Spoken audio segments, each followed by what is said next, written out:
సోమవారం రాత్రి Vizag steel plant చరిత్రలోనే కనీ విని ఎరుగని విధంగా ఒక పెద్ద ప్రమాదం జరిగింది. 1600 డిగ్రీల సెల్సియస్ వేడి ఉన్న ద్రవపు ఉక్కు ఉన్న లాడిల్ పేలడం వల్ల 8 మంది కార్మికులు అక్కడికక్కడే మృతి చెందారు. 45 డిగ్రీల ఎండకే మనం విలవెల్లాడిపోతాం. అలాంటిది 1600 డిగ్రీల వేడి ఉన్న ద్రవపు ఉక్కు ఒంటి మీద పడితే ఎలా ఉంటుందో ఊహించుకోండి. స్టీల్ ప్లాంట్ లోని SMS-1 లో ఈ ఘటన జరిగినట్లుగా తెలుస్తుంది. స్టీల్ ప్లాంట్ లో ఉక్కుని కరిగించిన తర్వాత దాన్ని లాడిల్స్ లో పంపిస్తుంటారు. ఈ లాడిల్స్ లో 1600 డిగ్రీల సెల్సియస్ వేడున్న ద్రవపు ఉక్కు ఉంటుంది. ఇందులో ఒక్క చుక్క నీరు పడినా సరే అది బ్లాస్ట్ అవుతుందని అధికారులు చెప్తున్నారు.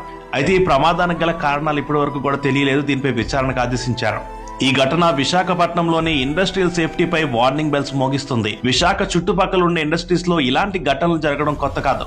ఇది వరకు చాలా ఫార్మా ఇండస్ట్రీస్ లో జరిగిన ప్రమాదాల్లో 100 మంది మృతి చెందారు.